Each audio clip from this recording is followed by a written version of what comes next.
asked Yanis Papadakis, who's going to be guiding you around Minoans, to come and introduce the Minoans to you.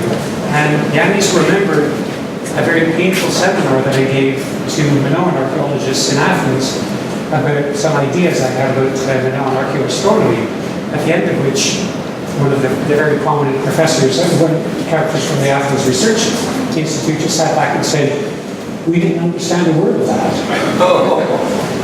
And somehow I think Yanis remembered that.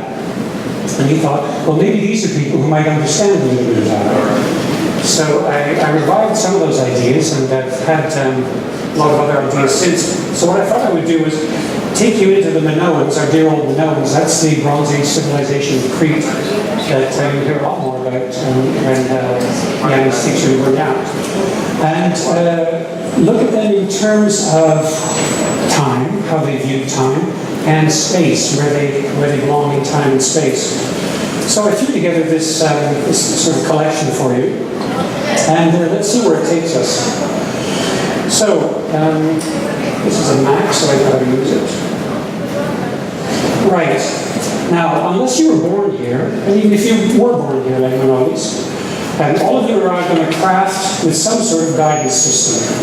If islanders are to travel overseas, and there's always a part of the population that travels, be it for commerce or exploration or both, they must develop guidance systems, a mariner's compass. I believe that that's what we're seeing a reference to, just such a compass on these Minoan ships from excavations in Thera. And that's what I'd like to talk about tonight. These are Minoan ships that are from wall paintings in Ierapetra in Thera. And we'll be looking at that little thing. Each of these 7 ships has this little symbol that floats in front of it.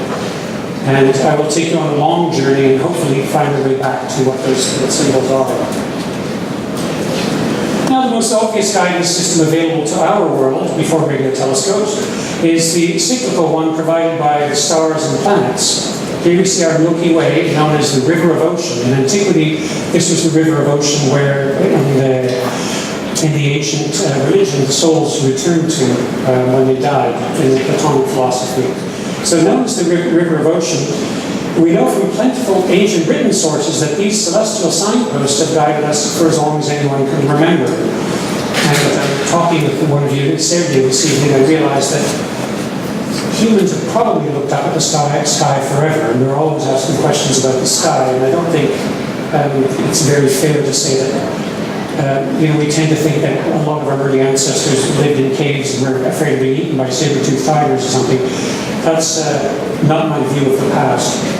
Anyway, our modern society has largely forgotten about these guiding lights in their eternal cycles, since we tend to view things linear, that is, with beginnings and ends. For example, the Big Bang Theory, which suggests a linear expansion rate across time. And this complements concepts like Darwin's theory of evolution, which proposes that we are at the most advanced stage of human development. Linear time, of course, also promotes beliefs and concepts like the end of the world and the finality of death. But these are very modern ideas. In antiquity, everything was cyclical, especially time. Timaeus, Plato's philosopher, the ancient Greek philosopher Plato's character Timaeus, is an astronomer from Locri in Italy. And he tells us in his dialogue with Timaeus that when the Creator ordered heaven, now remember when Plato's talking about Creator, he's not talking about Zeus and Aphrodite and all the Greek gods. Creator also created those gods. So when Plato's talking about Creator, he's talking about the creation, the very first step. So when Creator ordered heaven, he made from eternity that abides in unity and ever-flowing likeness, moving across to number that which we call time.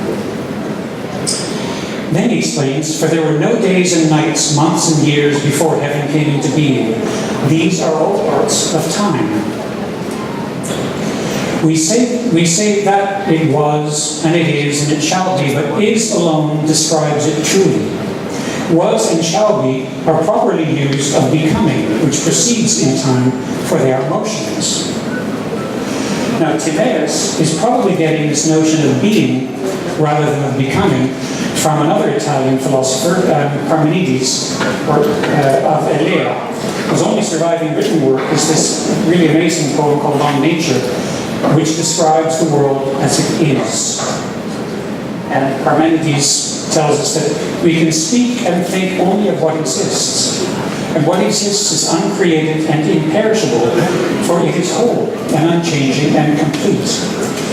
It was not, nor shall be different, since it is now, all at once, one and continuous.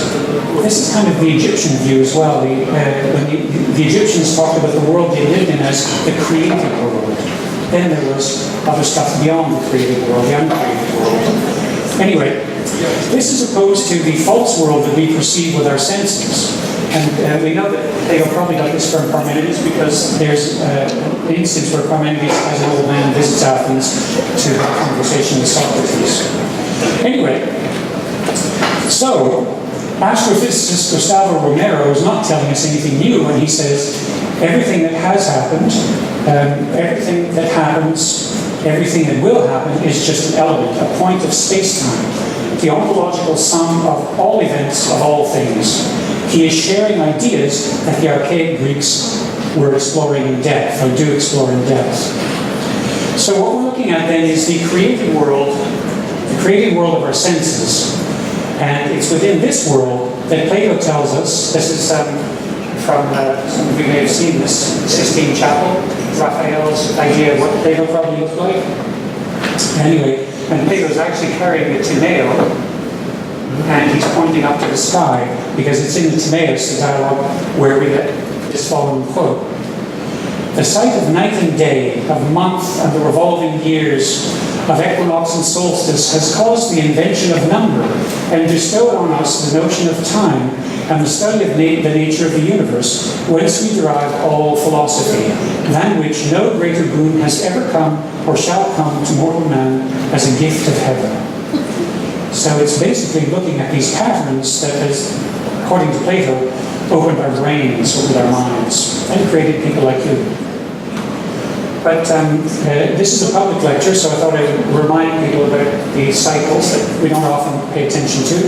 Our sun gives us the diurnal, or daily cycle. The moon gives us our months, which we divide into 2 fortnights, total 4 weeks, 7 days each.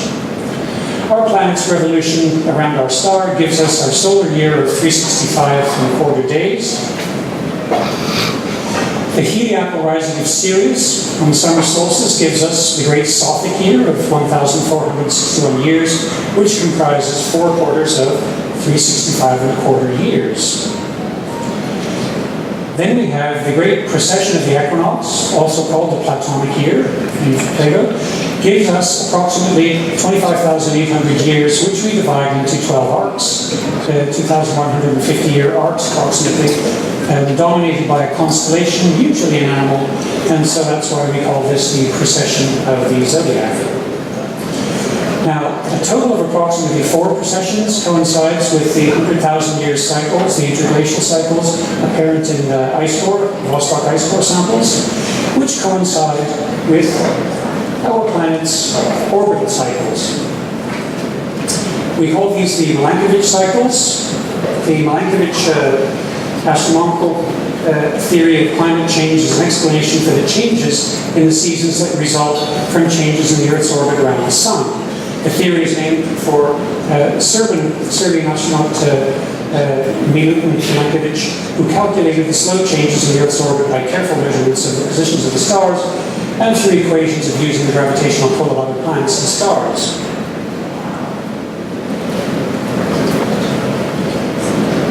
So, we go from the daily to the eternal. Everything in the perceived world appears to exist in cycles, which of course have neither beginning nor end. They simply are. We are always somewhere within a cycle, and so we can view this as a sphere of time. This is what we get from the Platonic philosophy, and if you look around these cycles, we are probably within a sphere of time. So, with this in mind, let's go to pre-modern times, to Minoan Crete, and look at an aspect of time, timekeeping for the Cretan's early civilization, which was dubbed Minoan by a man out here, Sir Arthur Evans. who was essentially its creator. Evans came to Crete with a head full of ideas about what he would find. This is what I come up with in a book I wrote called Minotaur, essentially how he found what he was looking for, largely. And it's people like Ierapetra and I who are trying to pull this apart and finding what we're looking for. Anyway, the guiding principle of Evans' day, which had earlier led Heinrich Schliemann, this character here, to Troy and Mycenae in search of Homer's heroes, was the Greek legends. The ancient Athenians recalled a Cretan king called Minos at Knossos, who for them was a combination of just and evil. This is Minos sitting as a judge in the underworld. He was the firstborn of the Greek supreme gods Zeus and Europa, the Levantine princess, whom Zeus beguiled by taking the form of a beautiful bull and abducted from her home in Sidon to take across the waves to Crete. The Athenians pictured this in their art, as we see in this rather wonderful red figure vase painting of Europa riding a bull to Europe. And the modern Greeks chose to revive this when they entered the European economy back in 2002, something they may have come to regret by now. Anyway, in Crete, they had 3 sons before she married the Cretan monarch Asterios. Asterios means starlight, or starry, or glittering like a star in Greek. Minos ascended to Crete's throne after Asterios and ruled according to a code of laws that came directly from his father, Zeus, with whom he counseled every 9 years. And this is how he came to be a judge in the underworld. Poseidon gave Minos a beautiful bull to sacrifice, but the Cretan king kept it for himself. So the god filled his wife Pasiphae, who was a daughter of Helios, the sun, and Persei, the Oceanid, or sea nymph, with a lust for the bull. So Pasiphae is the daughter of the sun, and one of the people of the river, one of the characters in the River of Ocean. And so they have a son, and here's the mother with her proud little child sitting there. Pasiphae and thus produces the bull of Minos, whom we know as the Minotaur. That's how the Athenians pictured him here. I like to think most of you have heard of the Minotaur before, even if just in cartoons, but it's certainly a well-known figure of Greek mythology. Now, the ancient tales go on to say that the crafty architect Daedalus, you've probably heard of Daedalus as well, built the labyrinth, which was a copy of the Egyptian temple that housed all temples to enclose this Minotaur. The ancient Cnossians depicted it as an infinite geometric pattern filled with star signs and placed it opposite the Minotaur, depicted in a flying run. In ancient Greek art, this run usually means that this person is in space. It's not actually running. When you see somebody running in Greek art, it's like we would see a sprinter running. This is actually somebody probably high up in the air when they're using that pose. So this reminds us, another name for the Minotaur was Asterios. The Athenians knew him as Asterios as well, which means the starry one. So the Minotaur is a starry one for the ancient Greeks. And the labyrinth itself also has this star at the center and these stars running around it. One of the depictions of the labyrinth. This labyrinth for the ancient Athenians was a maze, as we see depicted on their vases, from which their hero Theseus dragged the Minotaur to slay him. There's Theseus, there's Athena looking on, because Theseus, that's a whole other story altogether. Theseus becomes king of Athens, and he becomes the hero who unites all the tribes of Attica, and they create Athens. So Theseus is their great hero. One of his great accomplishments was going to Crete with, among the 7 youths and 7 maidens that Minos demanded as tribute every year as punishment for killing his son. The Athenian nobles were fed to the Minotaur until Theseus went down on one of these trips as being a young noble himself, and put an end to the monstrous binging. So, Evans, like Schliemann before him, took these tales literally, so that the great complex that he excavated at Knossos had to be the Palace of Minos and the Labyrinth at the same time. And that's how it remained for a few generations of archaeologists. Things are changing now a bit. We know that there are several similar buildings with central open courts, and these buildings are defined by this large court. It's in the center, and there are several more of them. Oops, at various places. There's a bottom to this slide. It's not showing. Note that the orientations, archaeologists are pairs of little brains, so we usually put north at the top of the plan, so that we can orient ourselves. And so you can see that these buildings are oriented north-south. Now, more than a century, after more than a century of subsequent exploration has given us much deeper understanding of Crete's early civilizations, largely through their artifacts recovered during excavation, but also from the Cretans themselves. The bottoms of these slides are actually missing. The captions and the bottoms of these slides have been missing, I guess. I just noticed on this one.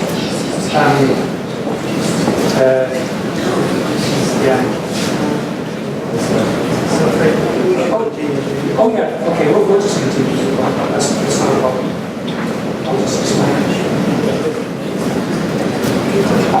Okay. Anyway, the Cretans' DNA tells us that the island's earliest population, the founders, came ultimately from the Caucasus via central Anatolia and arrived here in approximately 7000 BC. I wonder if Minoans actually knew that. No, I didn't. I'm very surprised. Yeah. We'll be taking blood samples later. I volunteer. But we do that for everyone, all right? After the Raki. After the Raki, everything is allowed. Anyway, this was the vanguard of the population movement that brought the Neolithic farmers. Oops, I went the wrong way. Okay, that brought the Neolithic farmers who transformed Europe into an agricultural economy. Before that, things were easy. And for some reason, as humans, we decided to work for a living. But that's another lecture altogether. Crete was an island then, even though the sea level was approximately 80 to 100 meters lower, and there were fewer islands to the north and east. You can't see where we are now, but the coastline would have gone out substantially further. And the Cycladic islands to the north were actually a plateau. It's still an island, but travel was actually somewhat easier than it is now. In fact, there are some amazing buildings 25 meters under the sea further east of here, which, when the polar ice caps start forming again, will be a generation of archaeologists will be digging those, I think. Anyway, as the fertile coastal plains where rivers met the sea are now submerged and not available for exploration, we must content ourselves with archaeological finds from higher ground inland, such as at Knossos in the center. And this means that we're likely missing a lot of data from this early period. Now, as the sea level began to stabilize in approximately 3100 BC, we see the rapid increase in settlements, ordinarily signaling a rise in population. This is likely due to the arrival of new immigrant groups from the Troad and the Levant, both evident in modern DNA studies. So you've got these haplogroups coming down from here, and these ones coming from here. I put Sidon, and coming exactly from Sidon. Interestingly, you can recall the Europe myth of Levantine origins, where you've got the ancient Cretans remembering that Zeus goes to this beach, gathers a woman, brings her across to Festos, and they create the Minoans from there. So these groups bring grapes and metallurgy and perhaps something else. Since 1995, archaeoastronomer Mary Blomberg there's another group from Uppsala measuring the orientations for a wide variety of Minoan structures. They found that tombs, for example, almost all open to the east, especially at the equinox. This is their plotting for tombs. There are very few people who didn't give a toss really, but they did. But you have this real gathering there, so I don't think it's coincidental. They were placing tombs with the entranceways facing the sunrise. Now, they found that the major palaces at Festos, Knossos, and Malia are just a few degrees south of north, east of north, near the equinox. This would mean that they were aligned at slightly different times. These are the palaces here, which you'll find is where we're here somewhere. Yeah, Knossos and Festos. They're aligned here very, very closely. She and her group were thinking in terms of the equinox, but in fact, I think it has to do with the north-south alignment. Anyway, so how are they doing this in a primitive society? They're actually not that primitive. The simplest technique available would have been stretching the cord. Now, you people are all great at radio telescopes, but can you stretch the cord if you want to find the meridian? You've all got too much high-tech gear. Anyway, the simplest technique available would have been stretching the cord, as the ancient Egyptians have been doing. Here we see Pharaoh. Pharaoh is portrayed as doing everything, even though he probably never did anything. And we have the goddess Sesha, and they're holding mallets. Holding these mallets, and they've got these posts here, and there's the loop cord. So, with these, they could trace a circle around a point where one pole was hammered into the ground with a mallet. By marking the sun's shadow during the day, they establish the meridian at noon when the shadow is shortest, and are able to trace out quite an accurate east-west orientation where the shadows cross the circle. In Egypt, this was cut into the bedrock and served as the basis for a building's layout. And I suspect that the Minoans may have been doing something similar, and that's why when the ancient writer Pliny tells us that Knossos was a temple to the sun. So the Minoans were probably using something like stretching the cord in order to come up with their north-south orientation for these buildings. So we certainly have evidence for the sun, I think. There's a whole book a new book by Manon Marinatis about the Minoans and their worshipping of the sun. Now, we also have the names of at least 7 months in Knossos linear B tablets of the 12th century BC, and these relate to religious festivals which suggest that the lunar calendar, that there's a lunar calendar, as men know, a month is the Greek word for the moon, so it's the moon of so-and-so, and that this was a ritual calendar. In Egypt, the month actually was associated with the god Osiris being dismembered and then pieced together again each month, so the full moon was celebrated as the 15th day festival. And Isis had to travel around and gather together all the pieces, 14 pieces of Osiris, and then stick them together again. He's reborn and carries on, and then carries on for 3 days, and then I think he's pulled apart again for a day, and he's pulled apart again very rapidly. One of his symbolisms is the moon. Now, interestingly, there's another body of art that I believe takes us beyond the solar and the lunar observations and calendars and out into the open sea. It's on this marine style, so-called marine style pottery, which is containers that are largely associated with liquids with marine motifs. Like this octopus jar from the site where I work at Ierapetra, east of Crete. And then we have the star pattern on this rhiton from Kathosakos, also a bit further east of here. And it's been called the starfish, but I think we can forget about that for now. It doesn't look like any starfish I've ever seen. Interestingly, Evans didn't call it a starfish, the old Arthur Evans. He called it the astral circle. So this is Evans back in 1903, finding this fresco fragment. These are fragments that he then restored. It wasn't as perfectly compass drawn as that. In 1903, we called this the astral circle, which is kind of intuitive that way, I think. Now, where else we find this astral circle is at the front of each of those 7 ships that we mentioned at the beginning. This is the painting where you have a departure town, where you have these rather grand ships in a flotilla sailing across to an arrival town. There are 7 of these ships, and in the power of each of these ships,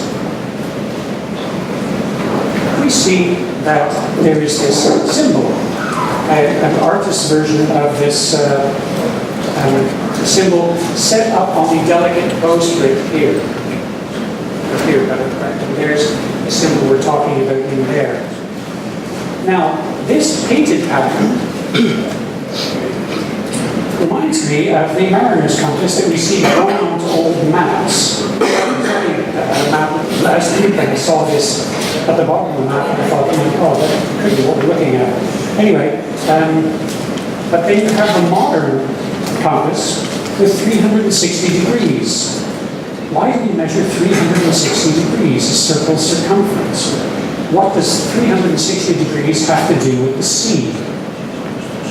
Ask the ancient Egyptians. When did they go across and see what the Egyptians were doing?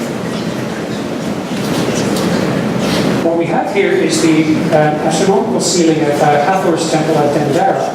And what this records for us is their constellations, the Egyptian version of constellations, around which march 36 stars that rise at roughly 10-degree intervals throughout the year, hence our name for them, the decans. Sopdet, Sopdet, our Sirius, and the decans were the backbone of the great Sothic cycle and fundamental to both Egyptian life and afterlife, as we see them often portrayed on tomb ceilings, as here on Seti's tomb as a guide to the soul's journey. So, Pharaoh, it's kind of a complicated thing why they mummified bodies and the great year and coming back and all the rest of it. Pharaoh and nobles as well would have these calendars put there for their reference, for their soul's reference, for their soul's journey, which is kind of interesting. They were given guide maps basically on these tomb ceilings. And so we derive a lot of really interesting astronomical information from these. And one of the ceilings, this is a drawing of Senemit's ceiling. This is particularly useful for looking at the decans in detail and to see if we can suggest that we come and see something similar. Because what it gives us is the decans and what they were called, the names for them. And that, I think, we'll see was fairly crucial. Now, Sennemut, the man whose mortal remains were placed inside this tomb, was Hatshepsut's chief steward.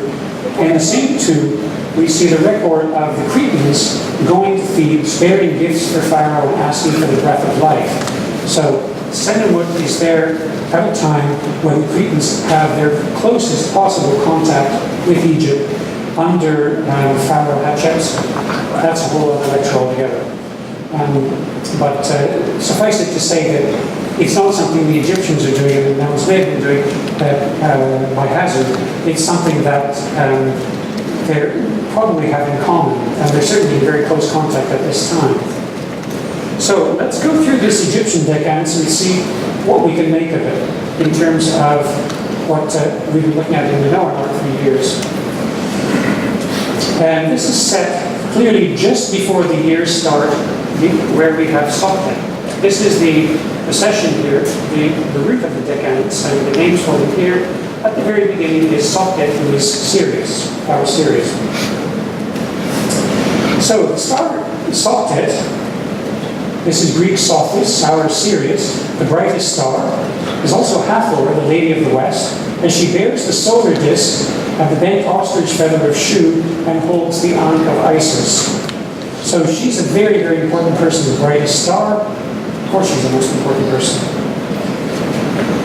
Now, This socket decans is also referred to as part of the triangle. This is in some Egyptian tomb paintings, it's part of a triangle.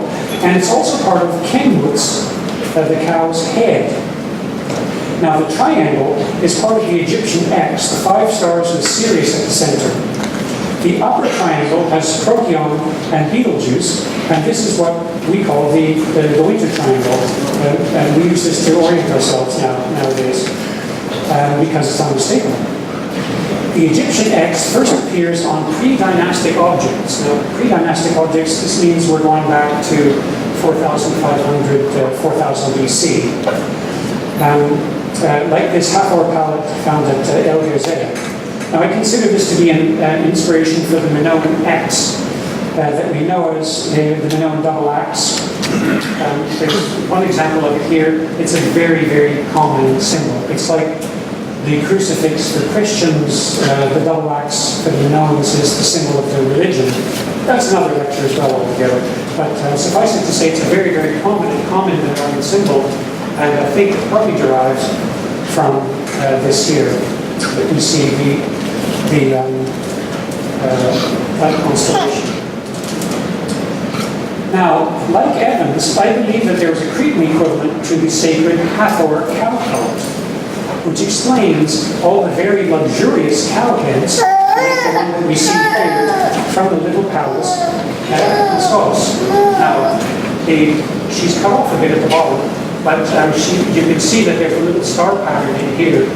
Many of you, if you were to go to the Ierapetra Museum today, you would say that this is the bull's head rhyton, the famous bull's head rhyton. When Heinrich Schliemann first found one of these in the tombs at Mycenae, he likened it to the cow goddess Hera, and it was a cow rhyton. When Evans went to Knossos looking for minotaurs, it became a bull's head rhyton. I think it should be transferred now back to a cow's head rhyton and associated with the Egyptian goddess Hathor, and also with this very, very prominent constellation which starts the year. This syncretism, I think, could explain why the Cretans brought the cow head rhyton as gifts to the Egyptians. We're clearly about one of a few instances where the Cretans are shown arriving in Egypt and they're bearing one of these very special objects as gift for Pharaoh. So it makes it very special indeed. Well, let's have a look. Let's go through the decans now and see what we can come up with. Some of you probably have your own theories of where the ancient decans lay, but let's see what we come up with. Yeah. Next came, after Sopdet, came the 5 intercalational or epigomenal days of Thoth, Osiris, Seth, Isis, and Nephthys, which were outside the year in the civic 360-day year calendar, but necessary to balance the civic calendar with the solar year. That was their missing 5 days. Apparently in ancient Egypt, you wouldn't go out during those 5 days, you wouldn't transact any business, you wouldn't be traveling during those days, because they were days that were outside of the year. You just stayed home. Now the first 3 decans are what are listed here. That's Ken with the cow, Ken with the cow twins, and the one under the tail of the cow. And we'll see why I identify these with Sophos. Yeah, with Sirius, who's Ken with the cow, and I think she's the head. She probably makes up the celestial cow constellation. Naos is the all-important other, as the name implies, and that's what the immortals drank from. So the first 3 stars that we're going to put up then in our tentative decans, these ones that go together. And the celestial cow who nourishes the immortals is covered with stars when you see her in Egyptian art. And also in some of these cow's head rhyta that you find in Crete have these same starry motifs. So to me it suggests that the Minoans also had the same idea of this cow being a celestial cow. And the one under the tail is Pharaoh, and the name for the star is the one under the tail, and we see how the celestial cow Hathor nourishes Pharaoh, because Pharaoh, of course, is immortal. Pharaoh is the incarnation of Fidel Horus. And so he is then nourished by the celestial cow. And we see that the Cretans take this over, where you've got the nourishment taking place with a faience plaque here. Now, from here, it's a fairly easy start. From here, we'll get on to a fairly complicated journey through the decades. The way that I charted these was by setting the coordinates in my software to the temples of the sun god Ra, at his cult center at Greek Ierapetra at Cairo, which is 30 degrees north by 3117 east, because it's probably there the priests have reckoned their calendar. And I begin with the year opener on July 19th, 2781 BC, as this was the closest to the dates of the 9th to 11th dynasty coffin wheels that give the first record of these decans. Then I compared what I see with a list of the decans compiled in 2002 in a very useful table with an interesting speculation by a Spanish astrophysicist, Juan Antonio Belmonte, perhaps you know him. I had spent enough nights in Crete gazing unsystematically at the way the stars arched over the southern part of the sky to concentrate my efforts there. But this led to the same identification problems that others have had, like Belmonte, long before me. The titles for the decans given in the coffin text and elsewhere did not match the rising stars that it was easy to track, unless you were very familiar indeed with all of them, and this somehow felt counterintuitive to me. What worked best for me was when I imagined the ancient herdsman or sailor gazing from a slope with a crest of a wave at midnight. Then I saw that there was a natural route provided for my convenience, what we call the Milky Way, the river of ocean. This is probably why the decans are sometimes called the southerners in Egypt, because most of them, you will see, are on or just below the Milky Way, and thus along the southern part of the sky as it was observed in those days. So, what I did was I followed the software along, and at roughly 10 degree intervals, found a star near the bottom of the Milky Way, which worked with the names that the Egyptians gave him. And so, number 4, we have the beginning or the front of the duat, or the myriad. And what worked best then for that is Suella Muif, Gamma Velorum. Now the end or back of the duat, or myriad, is number 5. There's a name of the number 5, and so that word's here. Right? So, the nomenclature of 4 and 5 as the front and the back of the duat, or myriad, may have something to do with their placement at the narrowest part of the Milky Way, which could also have been known as the countless ones. It could have been one name for the Milky Way could have been the countless ones, the innumerable ones. Because a lot of ancient cultures believe that when you die, your soul goes back and goes into the Milky Way. That's why there's so many stars in there. So, I wonder if they may not have been perceived as a pair of gates standing at either end of the Milky Way. You can't really see it in the slide, but you'll see that there's not much of a concentration there. So that could be why you have these gates to the duat. Now this reminds me of the best known pair of gates in Minoan iconography, those leading to and from the Hanya Master's Seal. And this is a very famous gold ring impression found in Hanya. And it's an impression in clay. This is a reconstructed drawing where you have this sheep or goat-headed figure standing up there, and you have these 2 gates, and above these gates you have a very common Minoan symbol, which we find at gates at Knossos as well. All the gates leading to Knossos have these associated with it. So they're associated with gates, and you have the 12 hours, the 12 petals on either side, probably a record of the sun's journey. In ancient Egypt, the sun, of course, would go in would go in to move the sky goddess and go through the Milky Way and then come out the other side. So it all works kind of amazingly well, actually. You had the gates where one would enter and exit the duat, which was the realm of what we call the underworld, the ancient Egyptians. So both stars work pretty well for that. Then we have the upper Tiamat, or ring, and the lower Tiamat, or ring, 6 and 7, which are here. And these suggest a winged, perhaps avian constellation in the region of what is modern Carina.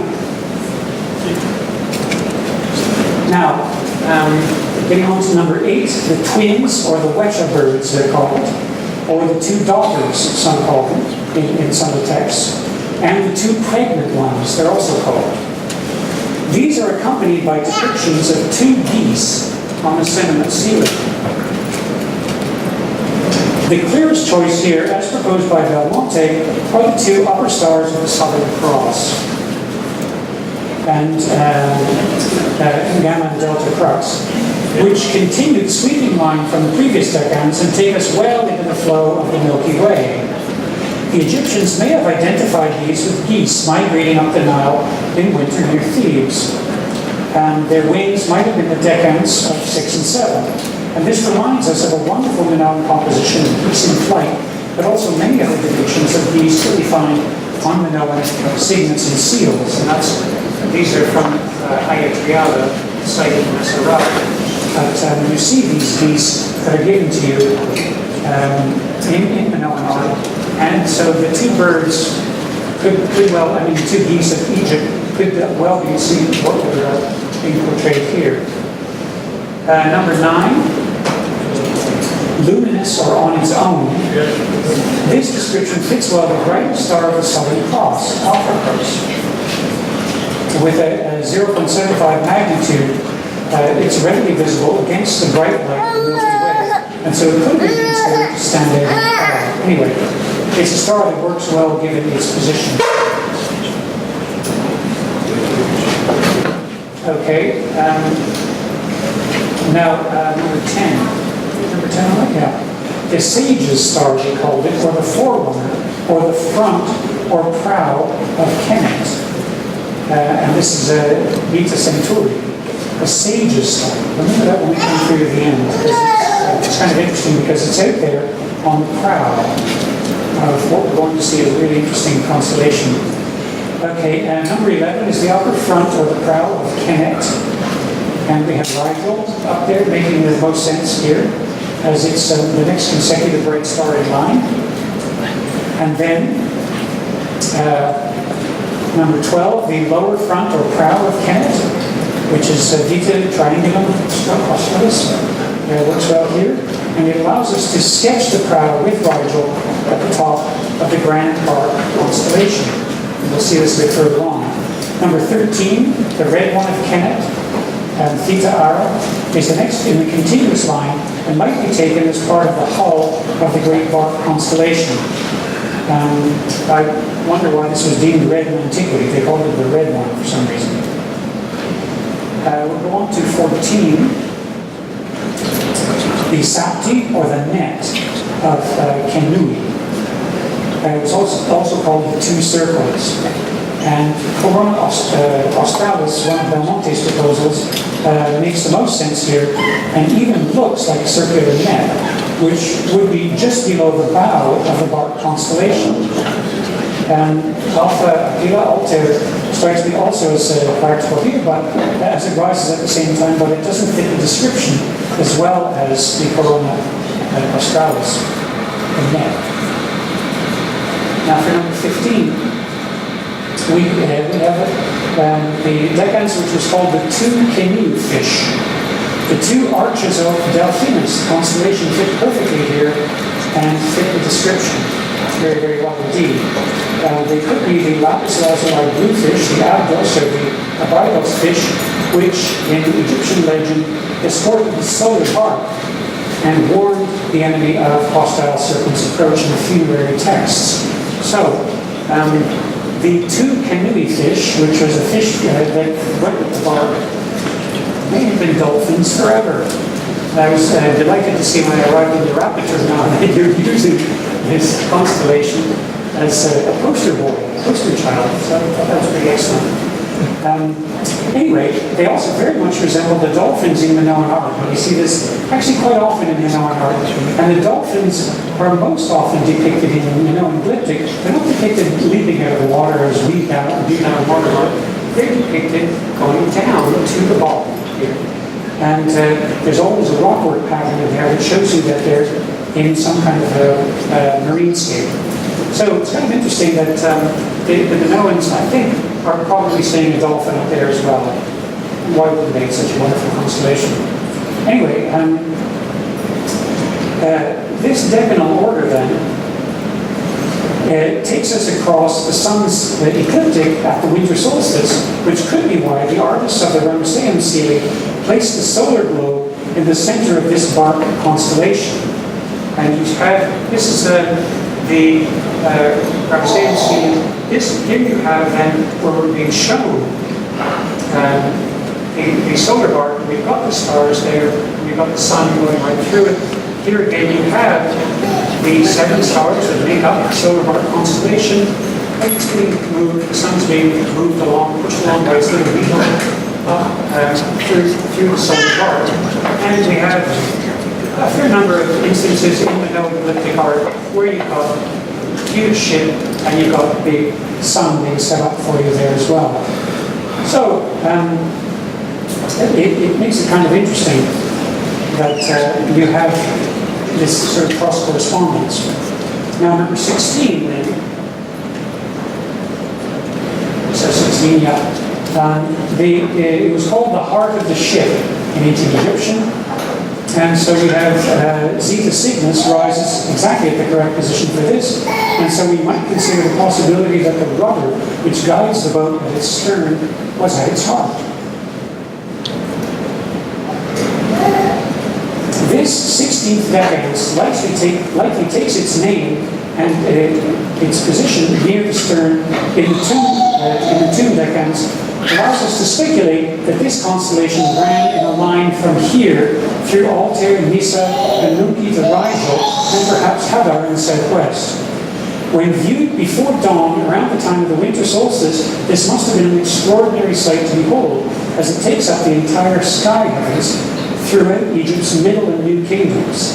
We see how it essentially sails the Milky Way. This is the entire constellation. So for the Egyptians, this was a huge bark constellation. And when you realize this, you realize why they have these funerary barks on the Nile. The Nile for them is probably the Milky Way. It was the river of ocean. So a journey on the Nile would be like a journey through the Milky Way. And so, for instance, when Pharaoh dies, the body, the mortal remains travel on a bark, celestial bark, version of celestial bark on the Nile, because his soul is going to go up through the celestial bark into the afterworld. So it's really kind of an amazing, fantastic constellation that we've completely forgotten. But I suspect that ancient mariners in the ancient Mediterranean probably did see this. This was how they connected the dots.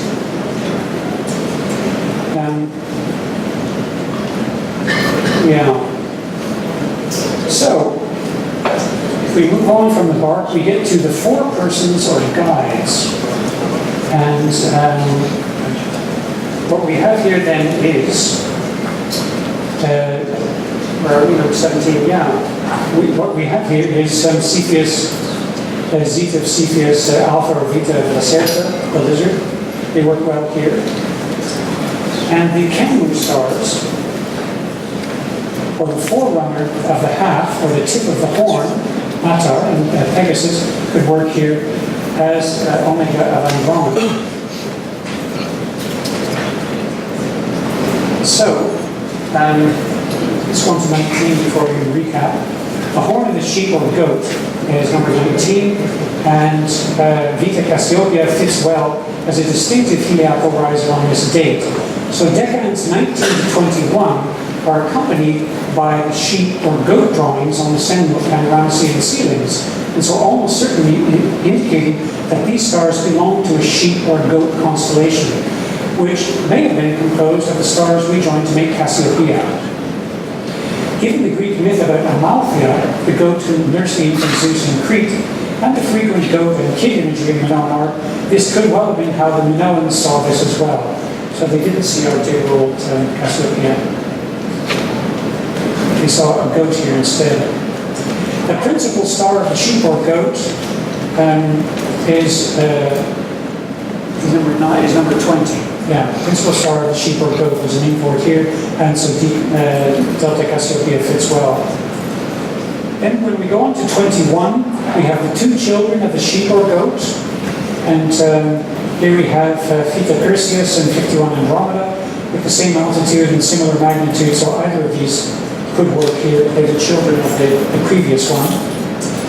This brings us to a well-known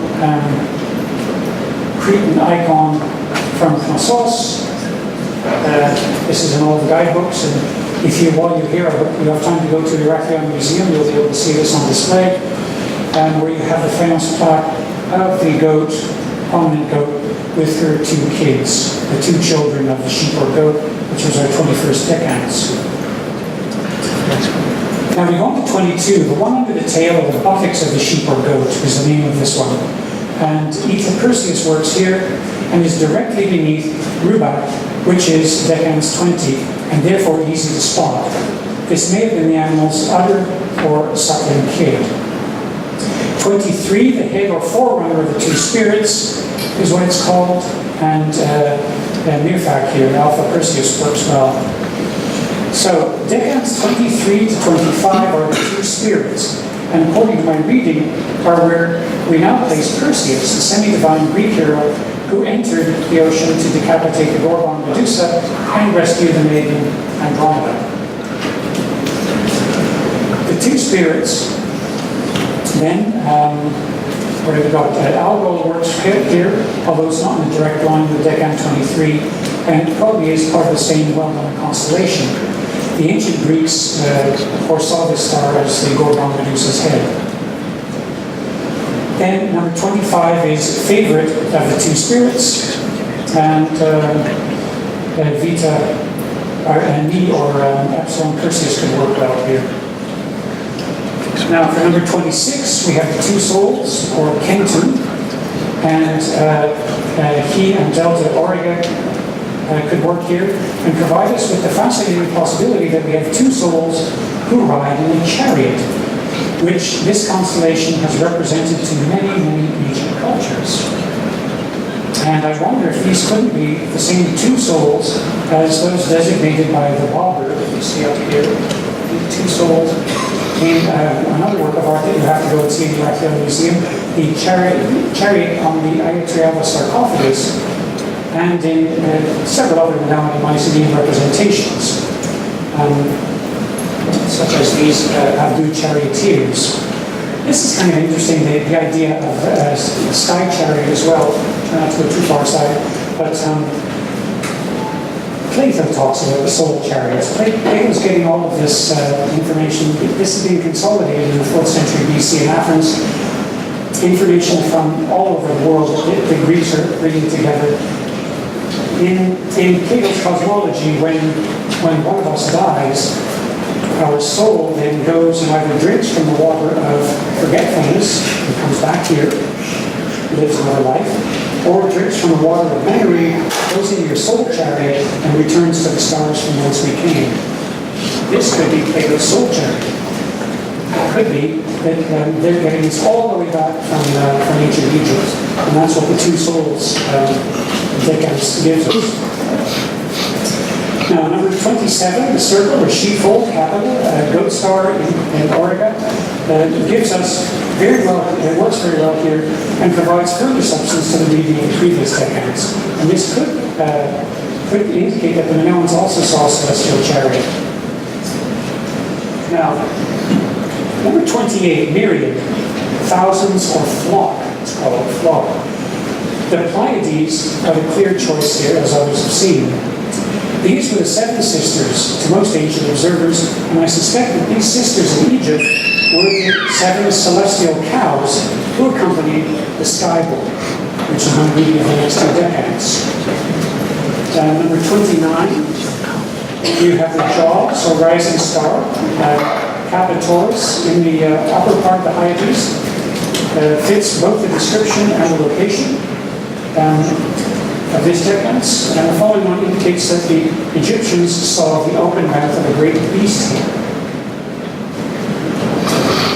So, the most likely interpretation for them is what, not exactly the way we see it, but what we've been seeing for a long time as well, and that is the sky bull, or the bull of the west, they called it, often portrayed with his bovine harem of 7 cows, which could have been the previous decans of Hyades.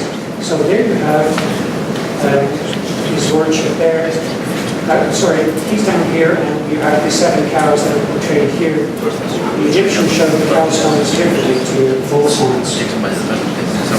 So I think that's a pretty safe assumption. That's what we're looking at there in terms of our decans. And this is quite likely the fearsome bull that we see depicted in profile in Minoan and Mycenaean art, and very, very much an icon associated with the late Minoan and Mycenaean palace at Knossos. When you visit Knossos, you will see this reconstruction stuck there for the original building to the Archaeological Museum. But every entrance into the palace at Knossos had this charging sort of bovine presence, which could well have been the Minoan version of the celestial bull. So for 31, 31,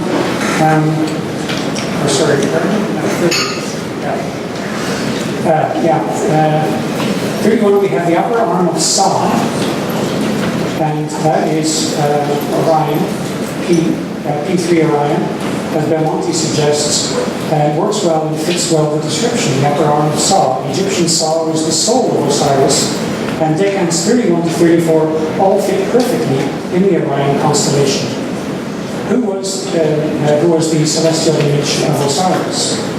So this explains some of the regeneration god's epithets, such as the far strider and he whose leg is long. So we have Sa there, Orion. The lower arm of Sa is number 32. Betelgeuse, which is also Belmonte's choice, fits the position well. And then 33 is the trident, or scepters, and Orion's 3-star belt, Nuchaka, Amion, and Amitak, are the clear choices here, both by virtue of name and position. And we see that in Minoan art. We'll talk about the Minoan version of Orion in a minute, but you'll see that when, in a number of cases, with these terracotta renditions of a Minoan equivalent, we will see the dots that are put in the position of the Orion's nebula there. So, number 34 is the lower leg of Orion, Sa, and so safe is Belmonte's choice and fits the description perfectly here. And then number 35, before the triangle. Procyon works very well here, in which case the head or front of the triangle would make more sense than the translation as it is in front of the upper triangle of the Egyptian X.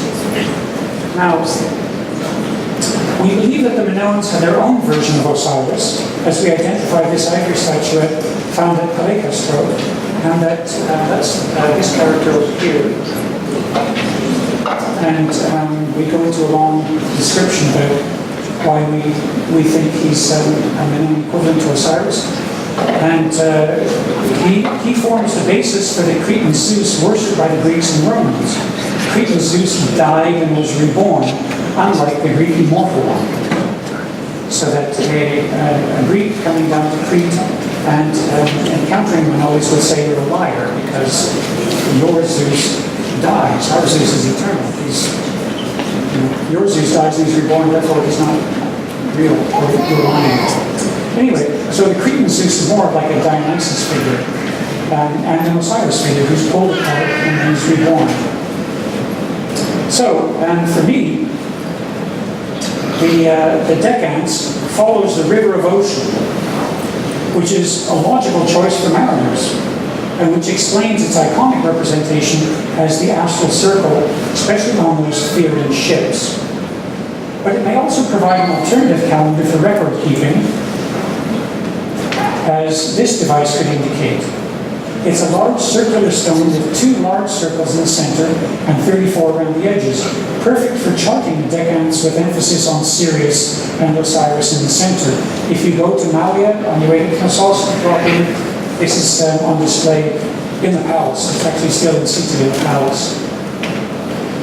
And then there's one last thing, and that is that the stars that we followed through the decans belong to a line of constellations that give us the exact juxtaposition for one of late Minoan Crete's best known icons. And so here we have a lot of these stars that we followed. We see Orion, Hyades, Pleiades, Perseus, and Andromeda.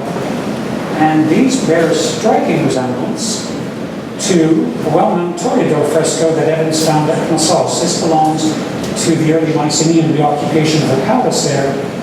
And so what we have then is, actually I can show these to you in juxtaposition, where we have somebody holding the horns in front, you've got the bovine head, you've got the Pleiades, the 7 sisters or the maidens inside, you've got the hero jumping over the back, and then you've got this white maiden there.